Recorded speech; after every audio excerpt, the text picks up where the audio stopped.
So thank you, AIS Scientific Committee, once again for having me on this platform. I'm going to be basically talking about my mini PVD. So I'm going to be talking about my mini PVD technique and the use of a beveled cutter in challenging flat membrane PDR cases. I don't have any financial interest, but I have a disclosure that my video won a runner-up award at IRSI last year. So in diabetic TRD vitrectomies, the difficulty level all depends on the presence or absence of a PVD. In case a PVD is present, the membranes are lifted up and there's a very good dissection plane and the job is very easy.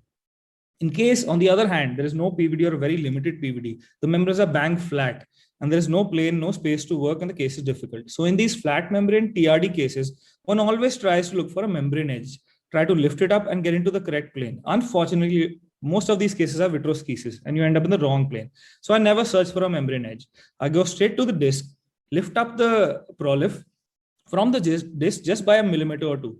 This gives me a small PVD around the disc in that green zone. Opening this PVD up gets me right in the correct plane under the second membrane. And then the job is very easy, just like a lifted up prolif. And so as a result, in this technique, there is no need to find a membrane edge. You always you create a membrane edge. Of course, with the 10K bevel cutter, the job becomes much safer and, you can work very close to the retina. I'm going to be showing two cases. Case one, this is a very fibrous prolif. I go straight to the disc. It's a flat membrane and lift it up. Now you'll be able to see with those arrows, the PVD extends only up till there. Again, temporally, the PVD extends only up till there. And I get a membrane edge temporally.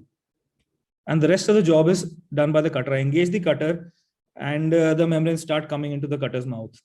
In fact, that little suction in the cut mode helps to even extend these PVDs, and the membranes just come like as if the PVD is already present, when in fact you have induced this PVD and you've created this membrane edge. Similarly, nasally, most of these membranes are much more adherent than the temporal side. I do the same maneuver on this side, refresh that mini PVD edge, and then it becomes a simple case from a very complex case. And the rest of the job is very easily done by the cutter, extending that edge into the periphery and working on those membranes just with the cutter. When you will feel that you might need a bimanual method, but it really easily comes off, and that's the last part of the membrane. So this is the post-op at 8 weeks. The second case is a less fibrous case, more vascular. So I use the cutter to induce this mini PVD. This gush of blood that comes, that tells us that the PVD is already, that has occurred. So what I need to do is just extend the PVD till where I want it and not pull it too much. So once I have that, nasally just extending a little bit. And once I have that, the rest of the job is done by the cutting action. And with this 10K, you can work literally just so close to the retina and it won't cause any breaks.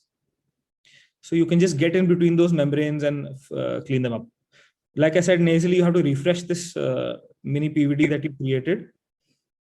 And then further, the rest of the job is done by the cutter, extending it into the periphery. Temporally again, working along that same edge. And then just no need to go anywhere else, just use this edge and work circumferentially around the disc. And in fact, getting just under those membranes, just with that cutter, no other second instrument required after that PVD is created. Here you'll notice that there's a bleed. And with this beveled tip, it aligns so well to the contour of the retina that you can actually put mechanical pressure and stop it. No need to even raise the bottle height. And that's the last part of the membrane, which just comes off so easily.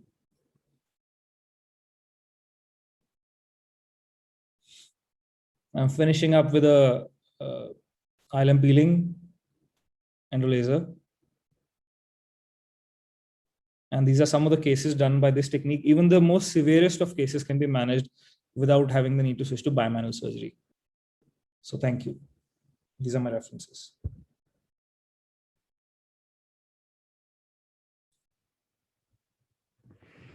Thank you, Dr. Veer. Excellent surgery. Congratulate you on that. Amit, do you have any questions for Dr. Veer?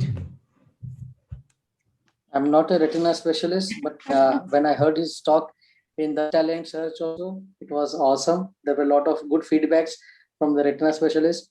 The thing which I would like for Veer is he's a great retina surgeon doing great surgical work.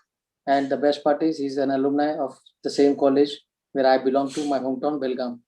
So that's what I can say, because my knowledge for retina is not much. The surgical retina, medical retina I do, but I'm sorry.